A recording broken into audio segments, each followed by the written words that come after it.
Well, Tekashi 6ix9ine is locked up in the same prison as Diddy right now. The same jail, that is. Yeah, I think his lawyer said that. So initially it was supposed to be. Some last minute finagling happened. They know 6ix9ine can't be no goddamn MDC Brooklyn. Why not? He cooperated. They're gonna kill him. I mean, can't they put him in isolation though? So they have what they call the special housing unit. Yeah. And he's in one of those. But that doesn't necessarily, not all of those are in MDC Brooklyn. Like they have some that's in Queens. They have like, some of these are like offshoot places. And from what I've been told, he's definitely in one of those, which means he would never come in contact with Diddy at all. Yeah, no, I'm not saying he's cellmates with Diddy. I'm not saying that. Yeah, but he is locked up. But he is locked up because he violated his probation. He got caught testing positive for meth, and he left the country. Which he claims is Adderall, yeah. But he also left the country illegally without getting permission. Yeah, without getting permission. Yeah. You got, what, 45 days or something? Yeah, they gave him 45 days. He was at his last 6 months for probation. And you know, for everybody who watches this and who thinks about Young Thug, just remember, just think about what's happening to 6ix9ine. 6ix9ine, he got the gold star from the feds. He did what they wanted him to do, right? And when it came time, you know, obviously he's been fucking up, right? But I want to remind everyone, if you think these rappers, even if when they look as sad as they want to look in court, even Thug, you think for 15 years with all the money and all the resources to his disposal, he's still going to be listening to probation or going to start bending the rules? Put it like this, NBA YoungBoy. They had him locked up for so long.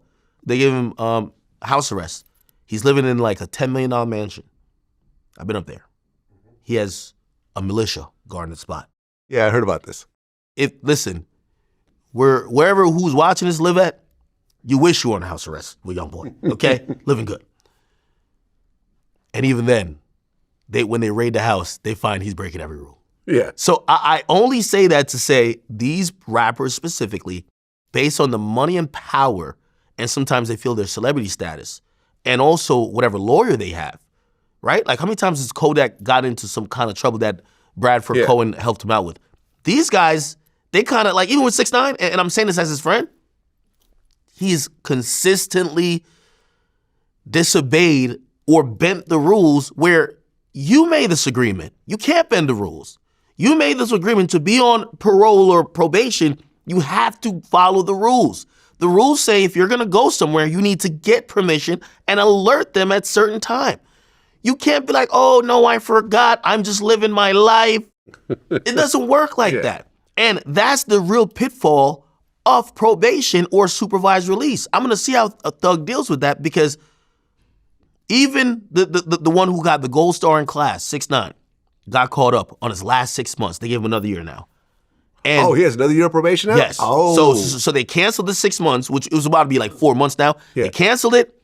He's done for a year. So another year. And then they have him in phases. They're really punishing him. So 45 days in jail. When he gets out, 15 days. First 30 days, can't leave the house. Second 30 days, he could leave the house, but on a curfew.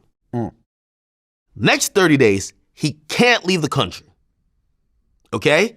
And they have him where they're teaching him like, hey, listen, not because you snitch, you're the boss. We're the boss. Stop playing. We're the boss. We're the boss. We allowed you to be free. You could still be in here, even though you told. And I think that's how the justice system treats a lot of, rappers who kind of thumb their nose at it. Like, you're going to have multiple dirty piss tests and think you're going to be free, running around private jets here, there, everywhere. Your probation officer don't know what's going on. Nah, it's not going to happen. So I'm hoping he takes it serious after now. But I also look at people like Thug, 15 years. You think Fulton County's not mad? They're upset. Yeah. Seething. Did you see what Fonnie Willis put out? She's seething, upset. She's like, I hope these guys could move on, this and third. They got embarrassed so crazy by Brian Steele and the rest of the defense attorneys.